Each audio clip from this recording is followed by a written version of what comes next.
Hey everybody, welcome to the press. Welcome to our coverage of the Rocket Classic. I'm Ryan Ballingy. Good to have you here with us. First, an apology up front. I've not done this show in several weeks. I haven't done any podcasts in the last several weeks. And that's because we are moving within my own house. So my office is now my son's bedroom. And my son's bedroom is now, it's been my office for the last 13 years we've lived in this house. And the reason for that is he's a teenager now. I'm going to give him his own bathroom. There is one in my office downstairs. So that's his bedroom now. And I've been switching up here. Well, this room that I'm recording in is an absolute mess. All my stuff is in here, but got to paint it and redecorate it so that it looks like the office I want it to look like.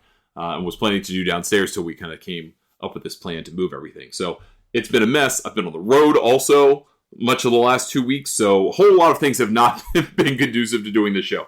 I'm genuinely sorry about not being able to do this the last couple of weeks. It's just kind of life got in the way and didn't make it particularly plausible to do it. But we'll get you from here through the playoffs and into the fall. Things have kind of started to settle down. So thank you for being here. I appreciate it. All right, so we got the Rocket Classic this week. The kind of headline about this tournament is that Detroit Golf Club is hosting this tournament for the final time.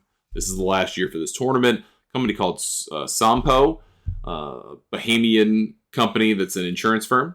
They are going to become the sponsor of an event that will happen during this week on the schedule next year at Silverado Resort out in California.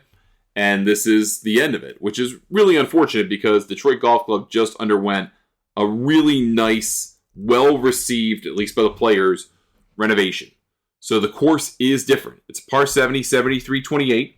And I was reading from Cameron Young today, watching him a little bit also in the transcript, talk about the course changes. And he said it was really kind of an update to the aesthetic. You know, a couple of holes have changed. They're short the par fives, basically.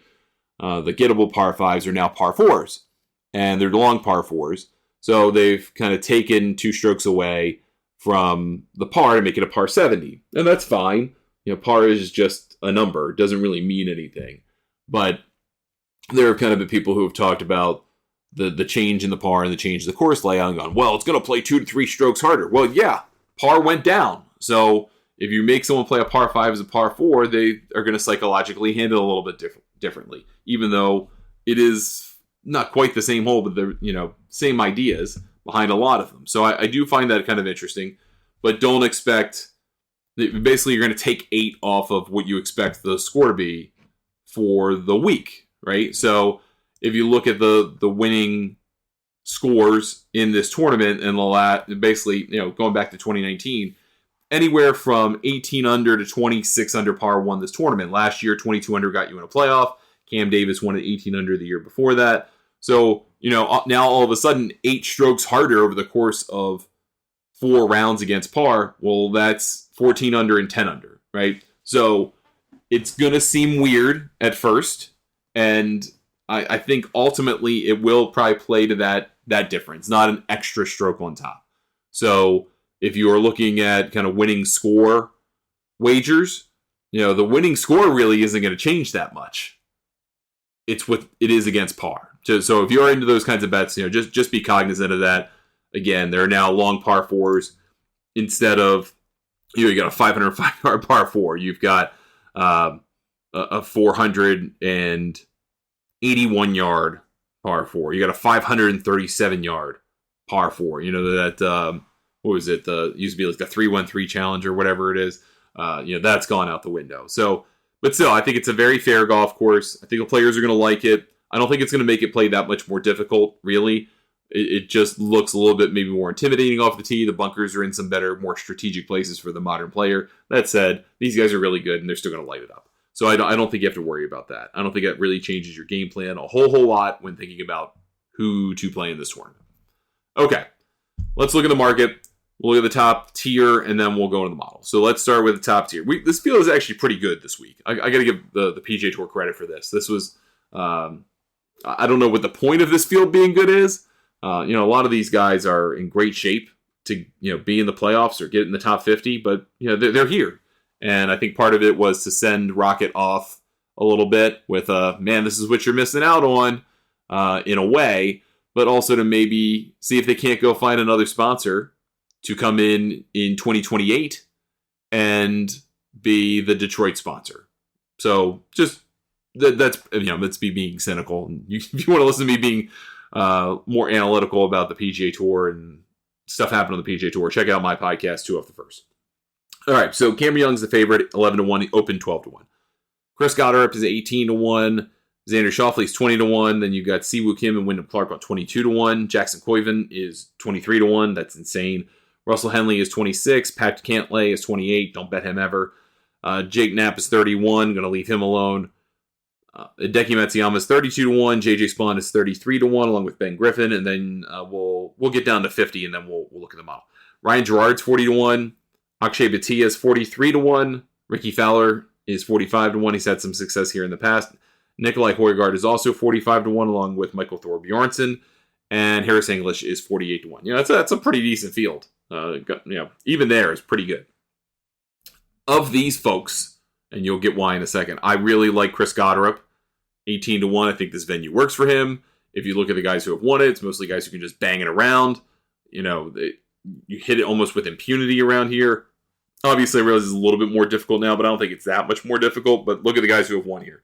Potgieter, Cam Davis twice, Ricky Fowler, Tony Finau, Bryson DeChambeau, who's, I think, the only player in modern PGA Tour history in the ShotLink era to win a tournament leading strokes gained, putting, and strokes gained off the tee. I think that's a cool statistic. But, most of these guys just banging around. They have short games, right? Like Ricky Fowler and Tony Finau have good short games, but they're long hitters first and foremost. So I do think that that's kind of interesting. And I think that's what leads me to Goddard. Also leads me to Wyndham Clark. Because, it's a little bit more difficult, but you can still bang it around here pretty much wide open. And he's kept it in control, and I think that plays to his strengths quite a bit. Hideki's been playing well lately. I think he's reaching a point where he's going to be tired. I can understand why you would bet Cam Young at 12 or 13-1. It's almost too short at 11-1, I think. He's not going to get into single digits. But he does have good finishes here. And he has patronized this tournament over the years and finished very, very well earlier in his career. So he's coming back here as kind of a fond farewell. I think that's worth looking at. He had a great run at the Open, obviously. This is what he said is the start of him playing through the playoffs. So he is playing 5 weeks in a row, which means this is probably the time to get him instead of on week 3 or 4 when guys get tired. Just the way that works. So 5 tournaments in a row, not 5 weeks in a row. All right, so there's that. Now let's look at the model for this week. Top 10 free here on the show, free available on our website. But if you want to be a member, you can join Golf News Net for $40 for 1 year, $70 for 2 years, or $100 for 3 years at golfnewsnet.com. Russell Henley is our number 1 player this week, which is kind of surprising to me. Then JJ Spawn, Ben Griffin, Xander Schauffele. Jackson Koiven is 5th, and that's part just a volume thing. Just doesn't have, he's had 13 PGA Tour starts, 3 as a professional. If you have one really good one, all of a sudden you're going to vault up. Patrick Cantlay is 6th. Again, long-term, great player. This year, not so much. Cam Young is 7th. Wyndham Clark is 8th. Hideki Matsuyama is 9th. And Chris Goddard is 10th. So, all of those guys. I think a lot of people will bet JJ Spawn this week. I think he is an interesting play. 33-1. I think you have better choices, but I think he is an interesting, worthwhile play because he does play this tournament pretty well. He has hit a very good season. I do find him kind of interesting here. Let's go back into some of the other guys. We're not going to go exhaustively here, but just some guys I want to point out along the way. Michael Brennan's at 58-1. If you want to stick to the theory that the guys with mega ball speed are going to do well here this week, there's really no one else in the field that hits as hard as Michael Brennan other than Aldrich Potgieter. So I think he's kind of interesting.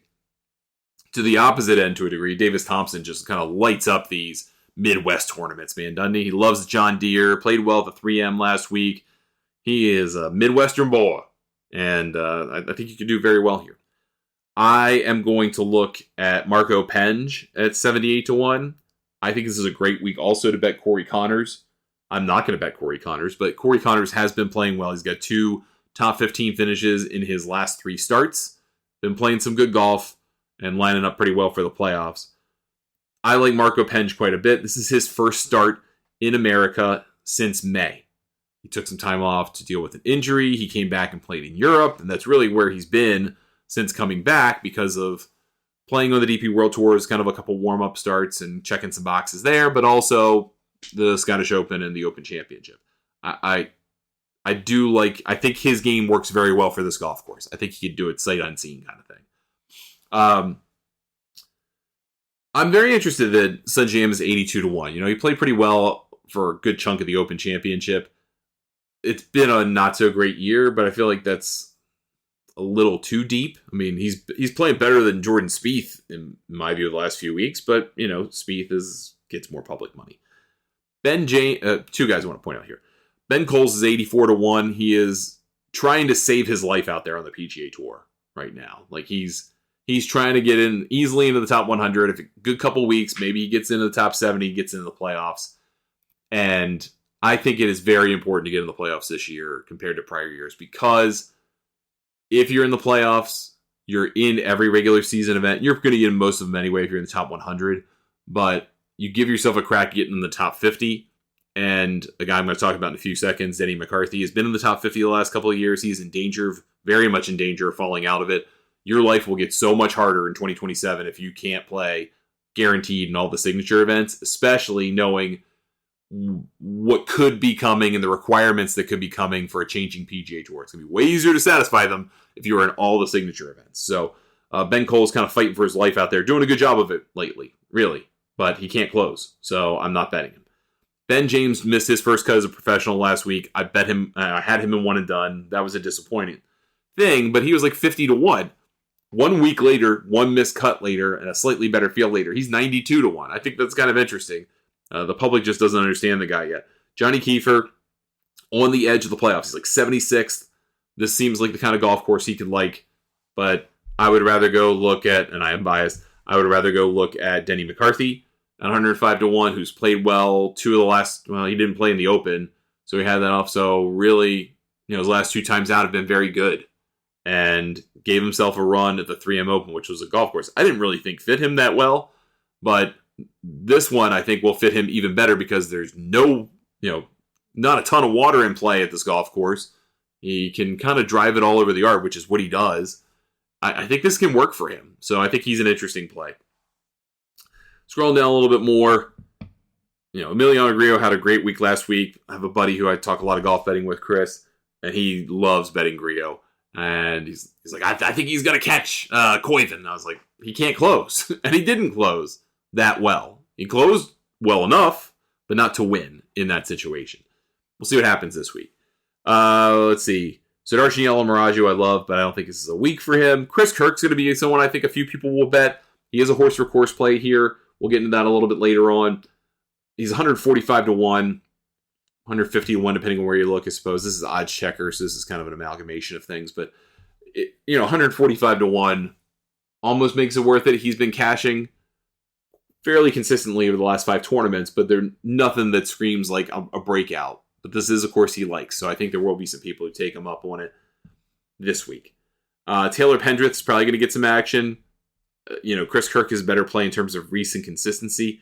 In terms of ceiling recently, Taylor Pendrith is much better, right? He had a close call against Stephen Fisk at the ISCO Championship. Stephen Fisk, 149-1. He wins kind of out of nowhere, so I'm willing to kind of leave that alone. But which guy are you going to get? That Taylor Pendrith who finished second, playoff loser, or the guy who stunk in the 2 tournaments before and the one after, or whatever it is? It's just impossible to bet that guy, even though he's been close recently. Wouldn't you rather go after like a Matty Schmid and 180-1? Something like that. The guy I'm betting that you probably won't, but I think you should, is Chandler Phillips. He was 15th here last year. He has been great the last 4 or 5 tournaments for him. Kind of been a top 20 magnet. And so I have $10 on him to win at 260-1 at DK, and $10 on him, I think it was 13-1 for a top 10 finish. So it could pay for my week. Just small bets. I'm not going nuts on this guy, but I do think he would be kind of interesting. Beyond that, you're starting to get in some kind of deeper territory. Carl Phillips showed up out of nowhere a few weeks ago. I still don't like where he's at, but he's been there. Chandler Blanchet showed up for a little while at the 3M Open, then fell off on the weekend, 470-1. I just don't. I don't know. I really like Chandler. I'm not sure if he's ready for the contention kind of thing. Maybe you like him on a top 10 bet. That could be interesting, I suppose. I do want to point out some guys in the field. Brad Dahlke, of good fame. Well, formerly good fame. Former U.S. Amateur runner-up. His 1,001 he's playing this week. Is Ryan Ruffles is 1,800 to 1. I met him last week at French Lick. Great dude. Really enjoyed hanging out with him. All the best of luck to him this week. I think he's going to play pretty well. He could be a really interesting out-of-nowhere top 10 bet. This is a little inside info, and we'll give you the results of the People's League thing because they film it and then release it. But ahead of it, he played the Pete Dye course at French Lick Resort from the tips, which is 8,102 yards. The all-time course record on a course that's open 18 years, 19 years, is 1 under by Craig Bowden. He finished 1 shot shy of that. And we talked to him after. He's like, well, if I knew what the course record was, I would have tried harder. So if he can handle 8,100 yards, he can handle 7,350 yards. He did well in the Myrtle Beach Classic for the first 2 rounds. I think that exposure will help him. He's got a lot of people pulling for him. Maybe an out-of-nowhere top 10 or top 20 could be very good. Top 20 especially could be good value worth pursuing. Everybody else, forget it. That's enough for me on all of that.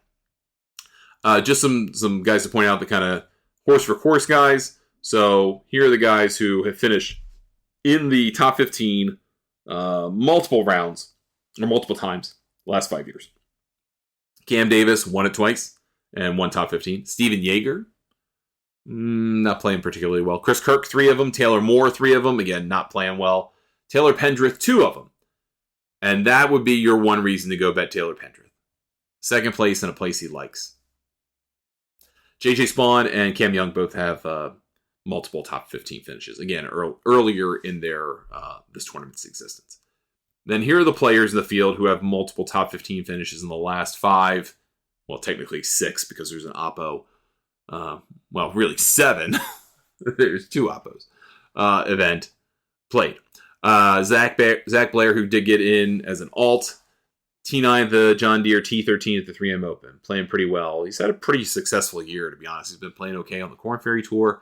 Kind of in no man's land. Like, what does he try to do? So he's doing the opposite of Blades Brown. Blades Brown would have gotten in as an alternate. He was the 3rd alternate to get in.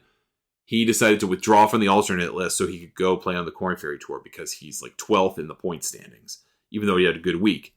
But he's nowhere near guaranteed to have a PGA Tour card through either way. So he decided to go play this week at the Utah Championship. Zach Blair didn't do that. Corey Connors, T7 at the Travelers, T14 at the Open. Russell Henley, T12 at the Travelers, T9 at the Open. Ben Coles, we mentioned, 3rd at the Deere, T9 at the 3M Open. Hideki, actually, I got to put him, there's 3 on this list for him. T14 at the Travelers, T14 at the Open, and then a great finish at the 3M. Denny McCarthy, T14 at the Travelers, T3 at the 3M Open. Chandler Phillips, T15 at the John Deere Classic, T3 at the 3M Open. And Seamus Power, who is also, I think, another interesting play this week in the 150-ish to 1 range, T11 at the Punta Cana, and T10 at the 3M Open. Maybe starting to get back to something there. He might be a top 20 bet worth looking at as well. I think he's something like 170 to 1. He is, 125 to 1. Some people have bet him up. So some people have noticed the recent performance. Same with Steven Yeager, same with Chris Kirk, guys we've already mentioned. Interestingly, not a lot of action on Chandler Phillips. People have been missing that. Might be an interesting play here. Okay. Oh, and Zach Blair is 250 to 1. I'm not going to bet it, but just in case you want to know from a guy that's been playing, pretty well of late. So let's look at some guys who kind of fit some of our other metrics that we like to use on the show. So looking at short-term form, looking at relative variance to their strokes gained tee to green. These tools are all widely, easily available for our members over at golfnewsnet.com. But I do like to go over them just a little bit, just for you guys. So let's look at the variance, and then we'll look at short-term form, and then we'll get out of here on those things. And then we'll talk a few minutes about the AIG Women's Open. And believe it or not, there's actually some interesting Champions Tour stuff, I think, that's worth kind of getting into. But, let's not go too far with it. All right, so variance, strokes gained tee to green variance. It's a thing I love because it gives you an idea of consistency from tee to green, right? Putting can vary week to week by surface, by architect, by, lots of different factors can mess up your putting or change your putting. But ball striking doesn't really change. And so here are the guys that have high strokes gained tee to green averages in the last 30 events played, and those players who do it with relatively low variance. So Jackson Koiven is up there, obviously relatively low variance, doesn't play much. Cam Young is up there. Siwoo Kim is up there. Pat Cantlay is up there. Doug Gim, JJ Spawn, Wyndham Clark, Xander Schauffele, Davis Thompson. So come back to Davis Thompson, loves the Midwestern events, is pretty consistent from tee to green. I think he's a kind of interesting player in that facet this week. In the short-term form category, we look at three statistics. So we're looking at strokes gained total. Are you beating 1.2 strokes gained total per round on average in whatever of the last 10 PGA Tour events played that you played? There's a number of those guys in the field here. Wyndham Clark, Jackson Koiven, JJ Spawn, Chris Gotterup, Siwoo Kim, Stefano Mazzoli, who won the Corrales Punta Cana. It's really his only PGA Tour start, but he did it. Eric Cole, Patrick Cantlay, Russell Henley, Brooks Koepka, Doug Gim, and Jackson Suber. And then using quality strokes gained, that's multiplying your strokes gained in the aggregate by the quality of your competition as measured by the official World Golf Ranking, meaning that in a major, basically double the quality strokes gained because there's 100 points to the winner. So we move the decimal 2 places to the left and multiply by 2. So for an event like last week where 42 points went to the winner, it's 0.84. So you don't get the full value of the strokes gained kind of thing. So here are the players who are above 1.6 quality strokes gained per round. So these guys are probably playing better competition, but almost all but 3 of them are on the strokes gained total list. Wyndham Clark, Jackson Koiven, Matty Schmid. So he's been doing it against better competition, just not quite there in terms of the strokes gained, about 1 per round. Gotterup, Cantlay, Spawn, Siwoo. Cam Young is actually not on the list from the strokes gained total, but he's doing pretty close to that number, about 1 per round strokes gained. But he's doing it against great competition. He has slowed down pretty substantially, right, since his run in March, April, May, but still playing very good. One thing he did point out in the news conference today that I was looking at that was interesting, he said that you have this tendency, and this is true of all golfers, I mean, he's not saying anything untrue here, but a lot of golfers, when you're playing really well, you go down a rabbit hole to try to fix something that bothers you. You're like, everything's working, let's go fix this one thing, and then you neglect the things you're doing really well, and all of a sudden you realize you've screwed up. So he's taken the time off that he's had since the Open and leading into the Open, trying to figure those things out. Obviously worked pretty well at the Open. So, that probably explains it. Russell Henley is also on this list. Ben Griffin's also on this. Ben Griffin is less than 0.1 strokes away from being on both lists. And then here's the other one to talk about. On the approach. So, I know putting can vary pretty wildly. Driving can get out of whack sometimes, but not as easily as putting. But if you are hitting high-quality approach shots consistently, then one of those things can get fixed, if not both, and you can win. And so here are the guys that are above 0.6 strokes gained per round on average on the approach. These are guys who are flushing it. Matt Wallace, Jackson Koiven, Joel Damon, JJ Spawn, Marco Penge. Now, Marco Penge is driving it like crap and also putting very poorly, but also he's been injured. So we're looking at a window here where he just hasn't seen that much action, Patrick Cantlay, Jackson Suber, Wyndham Clark. So Penge the flusher. If he can get off the tee this week, I don't even think it bothers me that much that if he doesn't get off the tee that well. It's a relatively forgiving venue. Putting is obviously what's going to matter. You're still going to make putts, even if the winning score is like 14 under instead of 22 under because the par is different, but you're still going to make a lot of putts. So that's going to be the challenge for Marco Penge here this week. But I do like his chances, and I do find him very interesting. I think that's going to be everything on the Rocket Classic. I think it give you a pretty actionable card. A lot of things to take in, a lot of guys to like for different reasons, but that's who I like, and that's why I like them here this week. Ryan Gerard, also, by the way, playing great golf. I forgot to mention him. He deserves to be on this list. He's been playing very, very well of late. So please consider him at 40 to 1. I think he's an interesting player. I think he's outclassed here. And the value isn't good enough at 40 to 1 to play it. But if you're one of those people like, well, if he's good, he's good. I'll bet him whatever number. Then I would consider having him. All right, so that's everything Rocket Classic and PGA Tour. Let's look at this week for the LPGA. So they have the AIG Women's Open. This is their final major of the year, final of all the majors played this year. This is at Royal Lytham in St. Anne's, one of the more boring open venues in my opinion. However, that's not what we're here to judge. So there have been 4 majors played on the LPGA this year. There have been 2 players who've won them. Nelly Korda won the first 2, and Hayden Rue won the second 2. As someone has correctly pointed out, the back half of the majors in the LPGA, back 3, happen in such succession. Like the Women's PGA, then you had a week off, and then the Evian Championship. So no wonder Hayden Rue was in contention. She went 2 very different ways. Threatened 59 in France, played a much tougher Hazeltine in relatively difficult scoring conditions, and won, right? So, now that you've had some time off, you had a week off, you had a Scottish Open, and now you've had this. Is that enough distance that Hayden Rue just doesn't keep it rolling? That makes her and Nelly kind of interesting. Nelly's 7.5 to 1. Hayden Rue's 12.25 to 1. You bet both those and just go, all right, we're good. Let's see what happens, or not. I'm always looking for value. I can't just settle. I think, say, Young Kim's had a great year. Lydia Ko's played very well in the second 2 majors of the year, very poorly in the first 2. She could be interesting. She's won this championship before. Lottie Woad is 32 to 1. I mean, these are 3 players in the 30 to 35 1 range.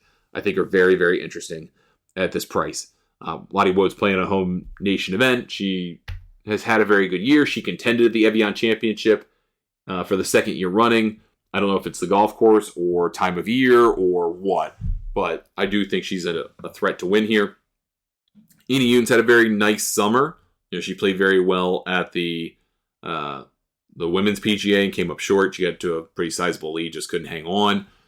She played okay at the Women's Scottish Open. Again, I'm not telling you to bet her. I would rather go after Brooke Henderson here. She's played well in the last 2 majors. She's engaged now, which is personal news, but hey, you're happy. Like, happy golf is good golf for a lot of people. I think that makes her kind of interesting. I think one thing you're not going to hear a lot about because there's just not a lot of media coverage of this, but obviously they're still in England and it's still dry over there. So the ball's going super far. So for someone like a Hannah Green, who has not been as good in the back half of the season as she was incredible in the first half, this could work for her as an Aussie who's already won Australia twice this year, playing golf that's more like Australia where it can get really dry and bouncy. Could work for her at 60 to 1. I think it would make it kind of interesting. Some other players to look at. I don't want to go particularly deep on the card here this week, but I think Lauren Coughlin's game could work very well for this at 105 to 1. I like Karis Davidson quite a bit. She's played her way into the top 50 this year. I do think she's an interesting play to look at.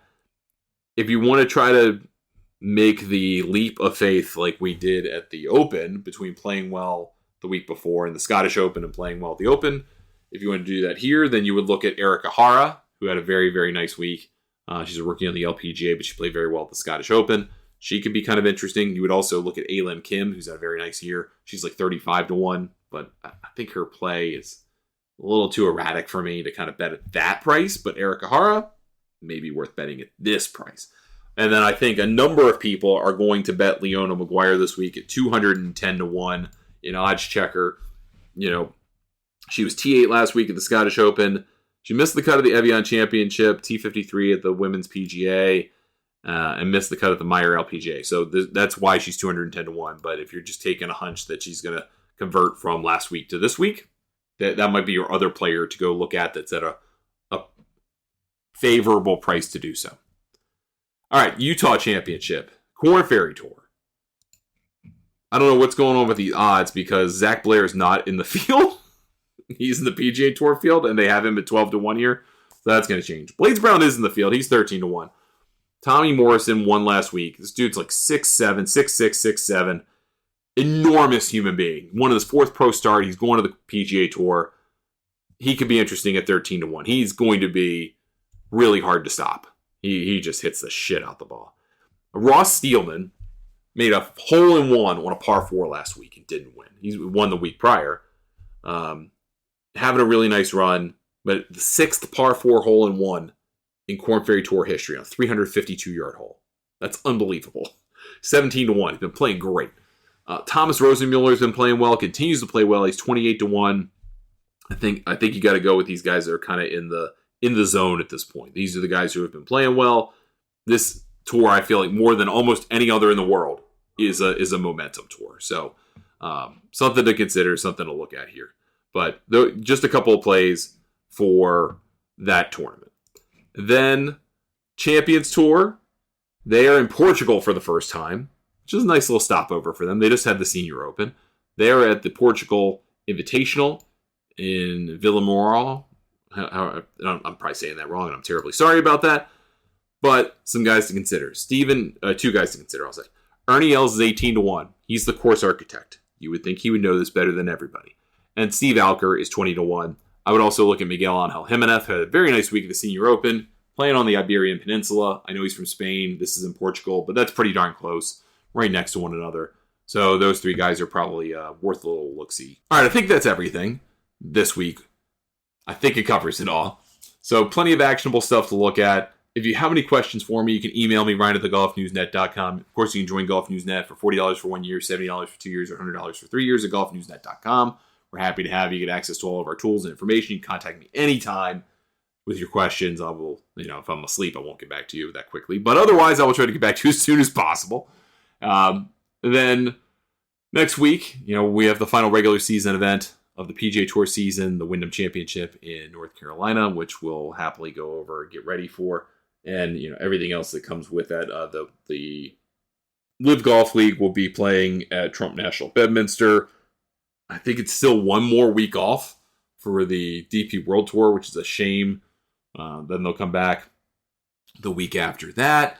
The LPGA will take a week off. And I think the Champions Tour will be off too. But we'll have Korn Ferry Tour. So we should have at least two things to talk about next week. Thanks for listening. I appreciate it. Sorry again for the delays last couple weeks. We're all straightened out and getting life back in order, moving to my own house, which is a weird feeling, but it's exciting. Thanks for listening. I'm Ryan Ballantyne. We'll talk to you next time here on The Press. Good luck with all your bets this week.